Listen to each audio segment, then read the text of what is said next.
Hello, everybody. This is going to be a really interesting discussion. I've asked Kay and Stephen Geller to come back because in my research, I'm really, really interested in the Council of Nine. And every time I write that on Facebook or I write it anywhere, people reach out to me because the whole nine, Andrea Paul Harris, Uri Geller, the whole idea, it even goes deeper. It goes deeper to Gene Roddenberry because Gene Roddenberry was a follower of Phyllis Schlemmer. And Gene Roddenberry's and Phyllis Schlemmer, who was involved with the nine, and we can talk about the Paul Harris, the nine, Whitmore, Roddenberry, Phyllis Schlemmer told me that he was in her house and in the only planet of choice, he is channeling the nine. So if Gene Roddenberry is channeling the nine and he calls his series Deep Space Nine, and all the nine references that Roddenberry have, and Gene and Phyllis's book is Gene Roddenberry, then in the 70s and 80s, and I'll ask the Gellers now the dates, we had a heavy interference from ETs that were disembodied aliens. They were like, I could explain only in that, some people think they were intelligence cyborgs or that, called the nine that influenced society. So hi, Kay and Steve. I don't know if you want to begin the situation on the nine. How did you get involved with the nine? I think that's a good question. Okay, well, I was living in Rome and writing for Dino De Laurentiis and decided to stay in Rome and use that as my base where I could do my own writing and do any films that I had as a screenwriter that were offered to me from Los Angeles, as long as I could do one film a year in LA of my choice, because Rome was so much cheaper to live in than LA, obviously, or anywhere in the States at that time. Then I could stay in Rome and do my own writing or pick up whatever I wanted to do in any of the European film industries. In any event, one afternoon, the second year that I was in Rome, I was waiting for my daughters who had come take a bus from school off the Largo Argentina, and there was a very interesting store, and the store had all these pendula hanging from the window and lots of occult objects, etc. And so I went in it while I was waiting, and I asked the man about these pendulum, and he said, "Oh, you pick one, and you can captare le onde, you can capture the waves, of an object and see what it is, and ask questions and get answers and blah blah blah." So I said, "Okay, which one should I get?" And he picked up. There was a man there who just was.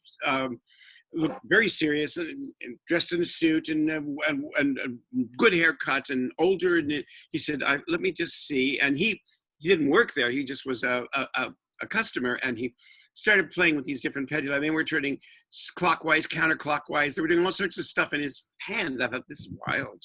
And he said, "Here, this is for you. This is the one you should do." And I took that, plus I bought a book on radiesthesia, which is how to work a pendulum. And I took this home and I started doing these simple exercises of having it move in a certain direction, counterclockwise for no and clockwise for yes, and pointed objects and stuff. And after 20 minutes, I was really very good at it. And I wasn't thinking, I was just doing it, So I started inventing all of these different exercises for myself. I'd have my children hide an object in a certain place, anywhere in the house. And I would first capture the wave of the object. And then they would go running around the apartment and hide it, and I would then say, "We'll point to it," and I would find it, and I would find it, and this went on, and it was, "Oh, this is really fun." Now, I had a background before that in both yoga and Zen and meditation and so on, so things that were a little.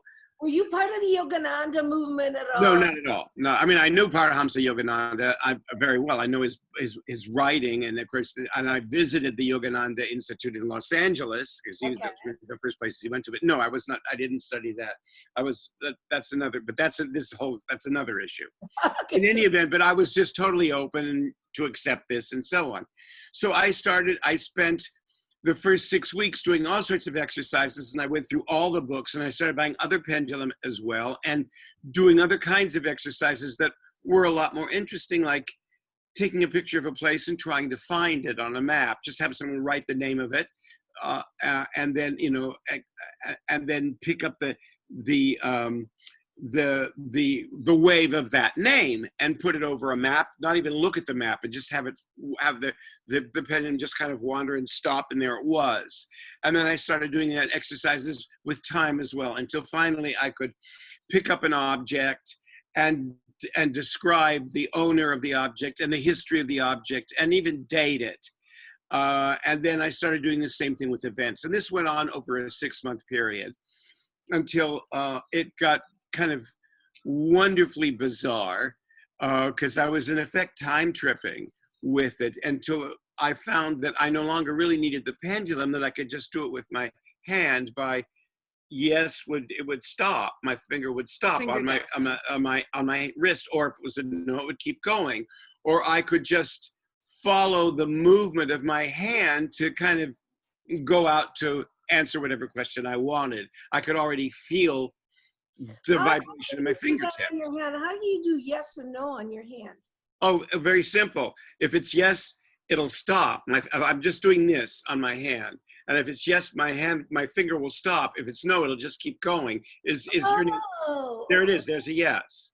And then I could ask questions and of that person or that place or that time. And I could just, by doing this, my questions would give me the intention, and this operation would give me an answer, or at least another direction. So that became, after doing like thousands of experiments with it, and they were just tremendous fun. It got very dynamic, and I started traveling, as I say, time traveling with answers and questions, and doing all sorts of spatial things. And I've been always very involved in Kabbalah, as well as yoga. And I thought, I wonder what vibrations, quote unquote, the actual Hebrew letters possess and why, which is the element of sod, or mystery of the alphabet, mystery of the letters, which is rather basic to Kabbalah. And I started doing this. And meanwhile, a film that I'd written, which was, I'd adapted Slaughterhouse-Five, the Vonnegut novel, and it had won the Cannes Film Festival. And I get a letter, while all these experiments, my own stuff is going on, I get a letter from a young woman named Melanie Toyofuku, saying, I got your address from the nephew of a woman who lives in your building, who's American, who's an expatriate, married to an Italian. And I've written a screenplay about star children. This is going to sound very strange, and I'll tell you about it in a minute, but I'd like to send it to you if possible and get your idea of what this is all about. And I said, fine, because the woman who lived upstairs was a good friend, and her nephew I had met, who got my address, and I trusted them. And so I wrote her a letter back saying, look, I'm coming to do a movie in Los Angeles in about 6 weeks. You're living in LA. Could we meet?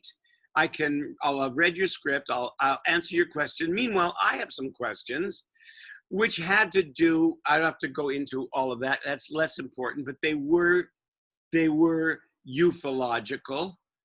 And particularly it had to do with not only the future and hyperspace, but it also had to do with a being that was terribly important to me, that I had actually come in contact with via radiesthesia, via the pendulum, who was a great spirit in 15th century Florence. Now this is totally. Oh yeah, no, I get it. I get it. Okay, and so and she was terribly important.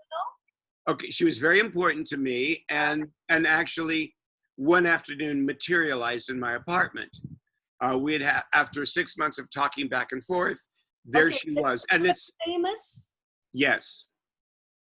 Can you tell us who? I can. Can you get the picture? I can show you a picture of her. And what is? Kate's going to find a picture of her. Yes, she was she was a major figure in late 15th century Florentine society among the Medicis. Among the She was the Medici, I mistress was of, waiting for that. and yes, and she was one of the muses of Botticelli, Oh uh, gosh, yeah, that's that painter. Botticelli's. And anyway, Yeah. there she is. Botticelli's Primavera.